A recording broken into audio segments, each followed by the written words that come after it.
Selamat pagi Bapak Ibu dan Saudara yang dikasihi oleh Tuhan. Kita akan memberikan ulasan mengenai Lukas pasal 2 ayat 1 sampai 7. Namun sebelumnya saya mengajak kita untuk berdoa. Allah Tritunggal, kami mau belajar firman-Mu, tundukkanlah setiap hati kami di bawah otoritas kebenaran firman. Di dalam nama Tuhan Yesus kami berdoa. Amin. Saya akan coba bacakan Lukas pasal 2 ayat 1 sampai 7. Pada waktu itu Kaisar Agustus mengeluarkan suatu perintah menyuruh mendaftarkan semua orang di seluruh dunia. Inilah pendaftaran yang pertama kali diadakan sewaktu Quirinius menjadi wali negeri di Syria. Maka pergilah semua orang mendaftarkan diri masing-masing di kotanya sendiri. Demikian juga Yusuf pergi dari kota Nazaret di Galilea ke Yudea, ke kota Daud yang bernama Bethlehem, karena ia berasal dari keluarga dan keturunan Daud, supaya didaftarkan bersama-sama dengan Maria tunangannya yang sedang mengandung. Ketika mereka di situ, tibalah waktunya bagi Maria untuk bersalin, dan ia melahirkan seorang anak laki-laki, anaknya yang sulung. Lalu dibungkusnya dengan lampin dan dibaringkannya di dalam palungan, karena tidak ada tempat bagi mereka di rumah penginapan. Nah, saudara-saudara yang dikasihi oleh Tuhan, seperti yang dikatakan oleh Paulus dalam Galatia pasal 4 ayat 4, ketika genap waktunya, maka Allah mengaruniakan anaknya yang tunggal kepada kita untuk memberikan kita keselamatan. Nah, apa yang dimaksud dengan ketika genap waktunya? Yaitu waktu di mana pemerintah Romawi pada waktu itu menguasai hampir seluruh dunia. Pemerintah Romawi pada waktu itu menguasai Eropa dan Asia. Dan itu dianggap mewakili seluruh dunia. Ya, jadi saudara jangan kaget tadi di dalam ayat yang pertama dikatakan bahwa menyuruh mendaftarkan semua orang di seluruh dunia. Ya, jangan saudara berpikir bahwa waktu itu dia itu menguasai seluruh dunia termasuk Indonesia, Australia, Amerika Latin dan sebagainya. Tidak. Tapi pada waktu itu, di zaman itu dianggap seluruh dunia.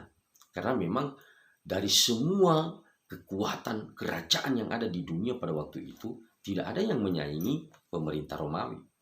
Pemerintah Romawi punya wilayah kekuasaan yang sangat luas, baik di Eropa maupun di Asia, dan juga begitu banyak bangsa-bangsa yang ada di bawah kendali dan otoritas daripada pemerintah Romawi. Nah, jadi itu dibuktikan lagi dengan apa yang dicatat dalam ayatnya yang kedua tentang Quirinius yang menjadi wali negeri di Syria. Jadi betul-betul orang-orang Romawi ini punya otoritas, mereka punya kuasa atas seluruh wilayah, khususnya di daerah Timur Tengah pada waktu itu. Maka tidak boleh tidak, semua orang harus mengikuti semua perintah yang telah diputuskan oleh pemerintah Romawi ini. Nah, Yusuf dan Maria yang berasal dari kota Nazaret atau daerah Nazaret di Galilea, Galilea itu ya di atas yang sebelah utara, ya harus pergi ke Yudea, ya karena itu harus dicatat di kota masing-masing, kota asal. Nah, Yusuf dan Maria ini ditengarai berasal dari kota Bethlehem, ya di wilayah Yudea. Jadi kota Bethlehem itu termasuk wilayah Yudea, dan dijelaskan oleh firman Tuhan mereka itu dari keturunan Daud, ya keturunan Daud. Nah, ini juga mengingatkan kita tentang identitas daripada Yusuf dan Maria ini sebagai orang tua dalam tanda kutip, ya karena kita tahu bahwa Maria itu mengandung karena Roh Kudus, bukan karena perkawinan atau perjumpaan laki-laki dan perempuan. Tapi Maria seperti yang kita baca di dalam pasal 1, dia mengandung oleh kuasa Roh Kudus. Dan mereka harus kembali ke kota asal untuk mendaftarkan diri di sana sesuai dengan perintah daripada penguasa Romawi pada waktu itu. Nah, kenyataannya setelah kita baca rupanya Maria dan Yusuf dalam eh, posisi sedang punya pergumulan tentang kehamilan ini, ya. Karena kita tahu saudara bahwa jarak antara kita yang hidup saat ini dengan waktu itu dipisah oleh rentang waktu yang sangat jauh, ya. Ya. Yang sekarang kita sudah ada di posisi tahun 2021, ya, menuju 2022. Jadi coba bayangkan itu 2000-an tahun kita dipisah oleh kejadian ini. Rentang waktu antara kita dengan kejadian kelahiran Yesus itu 2000 tahun. Nah, saudara bisa gambarkan seperti apa situasi pada waktu itu. Seperti apa jalan raya, seperti apa fasilitas, seperti apa kondisi. Ya. Tentunya kita bisa bayangkan dengan 2000 tahun yang lalu masih sangat sederhana. Bukan seperti sekarang, ada kendaraan, ada pesawat, ya, ada mobil, ada sepeda motor, atau ada kendaraan-kendaraan yang bisa dinikmati dalam transportasi. Tapi saya percaya bahwa semua dalam kondisi yang sederhana. Mungkin ada transportasi pada waktu itu, ya, kuda, keledai. Nah, coba bayangkan perjalanan dari Nazaret, wilayah Galilea yang di atas itu, yang sebelah utara itu, menuju ke selatan, ke wilayah Yudea, ya, tepatnya di kota Bethlehem. Itu pasti pergumulan yang hebat. Apalagi Maria dikatakan dalam kondisi hamil. Dan kita tahu dalam cerita ini tadi bahwa usia kandungan Maria memang sudah saatnya mau melahirkan. Itu sulit, ya. Itu luar biasa pergumulan seperti itu. Tapi harus dijalani karena ini perintah. Perintah dari penguasa, perintah dari pemerintah Roma. Mereka harus melakukan, mereka harus taat untuk pergi mendaftarkan diri di kota asal, yaitu di kota Bethlehem. Nah, jadi setidaknya kita sudah punya gambaran betapa sulitnya perjalanan mereka pada waktu itu. Nah, belum lagi ketika mereka sampai di kota Bethlehem, apa yang dikatakan di dalam ayat yang ke-7 tadi, bahwa mereka tidak punya tempat di rumah penginapan. Ya. Jadi ini loh, ya, gambarannya itu secara sederhana. Maria dalam kondisi hamil tua mau melahirkan. Nah, mungkin ibu-ibu yang mendengarkan video ini bisa membayangkan di dalam pikiran kita bagaimana pergumulan seorang ibu yang kehamilannya itu sudah tua, mau partus. Jadi tentunya kan kita berharap bahwa kelahiran Yesus ini sebenarnya, kenapa sih? Masa sih nggak ada tempat yang lebih layak? Tapi inilah yang dicatat laporan, catatan Alkitab kepada kita. Nggak ada tempat bagi mereka di rumah penginapan pada waktu itu. Ya. Di kota Bethlehem semua sudah penuh, rumah-rumah penginapan semua sudah penuh.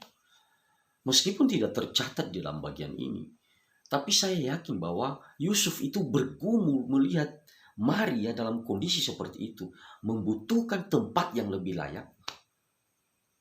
Dia pasti berusaha dari pintu ke pintu, tolonglah, ya, Bapak Ibu.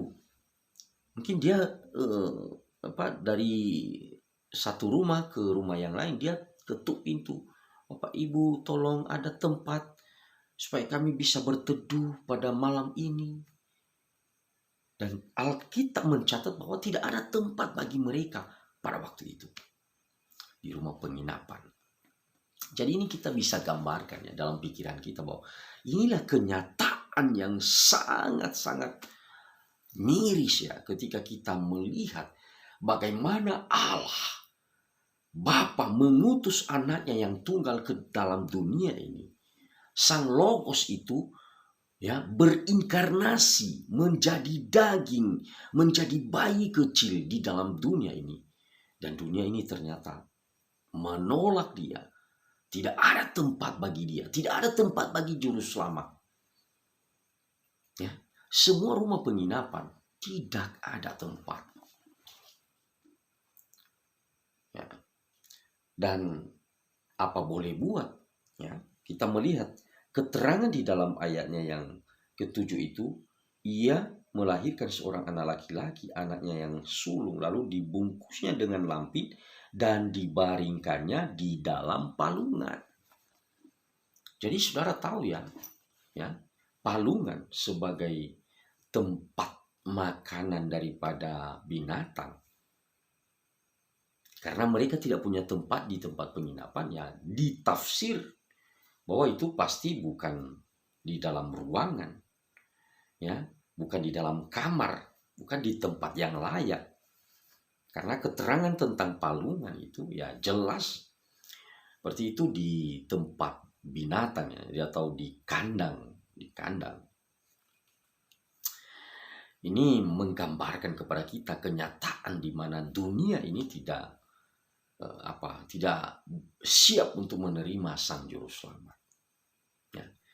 Jadi saya pernah bayangkan, ya, itu situasinya luar biasa, ya, dalam kondisi serba terbatas.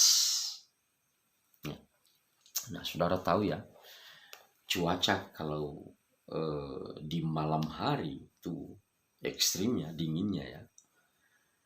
Dan mari kita bayangkan saja, Maria dan Yusuf itu tidak tinggal di tempat yang layak. Saya percaya bahwa ibu-ibu yang mendengarkan video ini waktu melahirkan, mungkin paling minim itu setidaknya di rumah, ya, maksudnya di rumah kita sendiri, seorang ibu melahirkan. Atau kalau ada klinik dekat dengan rumah kita, ya ke situ, atau ke tempatnya bidan desa. Ada ruang di situ, ada ruangan, ada kamar. Apalagi kalau punya kesempatan untuk melahirkan di rumah sakit, ya itu lebih memadai lagi fasilitasnya, ya. Apalagi kalau melahirkan di ruangan yang ber-AC, ya, yang VVIP atau ruangan yang lebih layak di rumah sakit itu. Waduh, itu situasi yang menyenangkan, ya.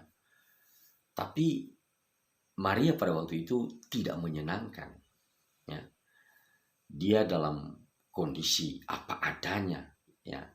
Apa yang ada, ya, itulah yang mereka gunakan untuk dijadikan tempat untuk bersalin. Nah, saudara, apa yang kita lihat dalam teks ini? Ini menunjukkan kepada kita bahwa inilah rencana daripada Allah. Yusuf dan Maria sebagai keturunan daripada Daud, itu disinggung tadi di situ, ya, harus menjalani proses yang seperti ini. Dan itu semua ada di dalam sebuah rencana daripada Allah untuk menyatakan kepada dunia bagaimana Allah yang kudus itu, Allah yang mulia, Sang Firman yang mengambil rupa manusia. Jadi ada lompatan yang sangat besar di situ, ya. Sang Pencipta itu membatasi diri, ya, seperti yang seringkali kita dengar tentang kenosis, ya. Jadi kealahan itu tidak menjadi sebuah hal yang harus dipertahankan bagi Kristus ini, bagi Sang Logos. Harus rela datang ke dalam dunia, menjadi bayi kecil. Padahal bayi kecil itu adalah Allah sendiri, ya. Jadi kita mempercayai adanya dua natur di dalam pribadi Kristus. Dia adalah sungguh-sungguh Allah yang sejati, dan dia juga adalah sungguh-sungguh manusia yang sejati. Jadi dua natur itu, ya, ada di dalam diri Yesus. Kita nanti tahu itu setelah dia besar, ya. Kalau soal kemanusiaannya, ya kita tidak ragu, ya. Kita tidak ragu. Dia manusia, dia tidur, dia menangis, ya. Dia makan, ya. Dia melakukan semua aktivitas yang biasa kita lakukan. Hanya saja dia tidak berdosa, ya. Dia, makanya disebut dia manusia yang sejati. Manusia yang sejati itu artinya dia adalah manusia yang sesungguhnya. Jadi kemanusiaan yang sesungguhnya itu adalah kemanusiaan yang ditunjukkan oleh Yesus Kristus. Ya, seperti yang Paulus katakan, Adam yang pertama itu sudah gagal. Ya, Adam maksudnya manusia yang pertama yang dicipta oleh Allah, yaitu Adam, itu udah gagal. Tapi Adam yang kedua, yaitu Yesus Kristus itulah Adam manusia yang sejati. Manusia yang sungguh-sungguh. Artinya tidak ada dosa di dalam dirinya. Jadi harapan Tuhan sebenarnya bagi manusia itu ya seperti itu ya. Manusia itu utuh, tidak berdosa. Nah, harapannya. Tapi kenyataannya ya kita manusia berdosa. Maka Yesus datang ke dalam dunia itu untuk membuat kembali manusia ini boleh diselamatkan kembali, ya, dibuat boleh menikmati kehidupan dalam hubungan persekutuan dengan Allah di dalam kekekalan, ya, baik itu selama di dalam dunia ini maupun dalam dunia kekekalan, ya. Jadi saudara, jangan hanya melihat satu teks narasi ini dalam apa yang kita seringkali saksikan kalau ada dibuat drama Natal, ya. Jadi apa maknanya cerita ini? Apa kaitannya dengan rencana daripada Allah tentang cerita ini? Jadi inkarnasi dari Yesus, inkarne, in itu di dalam, karne itu daging, inkarnasi artinya Allah menjadi daging. Yesus Kristus, pribadi kedua dari Allah Tritunggal, itu menjadi daging, membatasi dirinya di dalam daging menjadi manusia. Jadi lompatan yang sangat besar, pencipta menjadi sama dengan ciptaan. Itu luar biasa. Jadi dia benar-benar manusia yang merasakan pahit, yang merasakan manis, yang merasakan juga sakit. Dan dia juga adalah Allah yang berotoritas. Dia memberikan pengampunan dosa, ya.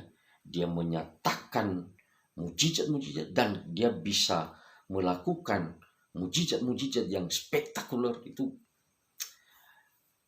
Kebangkitan Lazarus, ya. Bangkitnya Lazarus dari kematian itu bukti sahih tentang keilahian daripada Yesus. Nggak ada nabi yang seperti itu, ya. Nggak ada hamba Tuhan atau manusia biasa yang sama dengan Kristus. Kristus punya kelebihan. Dia bukan hanya manusia yang sejati, manusia yang taat sepenuhnya kepada Bapa, tapi dia juga adalah Allah. Jadi dalam diri Yesus Kristus ada dua natur seperti yang kita percayai dalam ajaran reformasi, ya. Dia sungguh-sungguh manusia dan dia juga Allah yang menyelamatkan. Jadi Natal ini sebenarnya berarti tidak hanya berhenti pada kelahirannya, ya. Tidak. Ya. Jadi Bethlehem sampai Golgota itu satu paket perjalanan daripada Mesias ini untuk melakukan karya penyelamatan bagi kita. Dan itu diawali dengan apa? Dengan kelahirannya di dalam kondisi yang sangat-sangat sederhana. Dia menjadi bayi kecil yang membatasi diri, tidak berdaya, ya. Dan dia juga di dalam kondisi tidak ada tempat bagi dia. Itu gambarannya, sekali lagi gambaran atau semacam ilustrasi besar bagi kita bahwa dunia ini menolak kelahiran daripada Sang Juru Selamat. Ya. Masa sih nggak ada tempat misalnya, ya, orang tidak mau membuka rumahnya untuk, ya udah, kasihan kan Maria dengan kondisi hamil besar itu, usia kandungannya sudah mau partus. Kasihan sekali. Tapi firman Tuhan katakan memang tidak ada tempat bagi mereka pada waktu itu.